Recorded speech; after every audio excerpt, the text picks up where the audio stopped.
السلام عليكم ورحمة الله. مفاجآت مدوية حصريا. الرئيس عبد المجيد تبون يسحب ملف الجزائر في قرار سيادي ويطوي نهائيا ملف البريكس وكشف الأسباب الحقيقية والتفاصيل.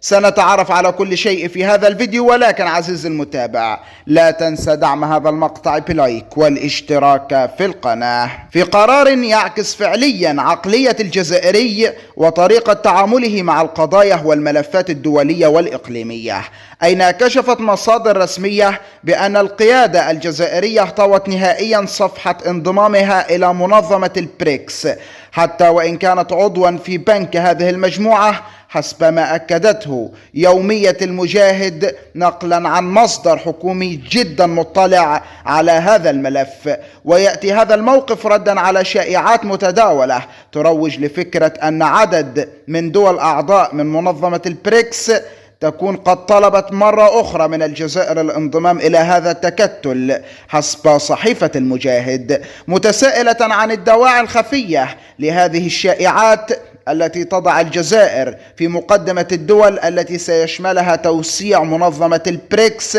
خلال قمة روسيا، على الرغم من توجيه دعوة للجزائر من أجل المشاركة في القمة المقبلة وفق مصادر مطلعة وتمنيهم ذلك. وفي الختام شاركنا رأيك في التعليقات، والسلام عليكم ورحمة الله.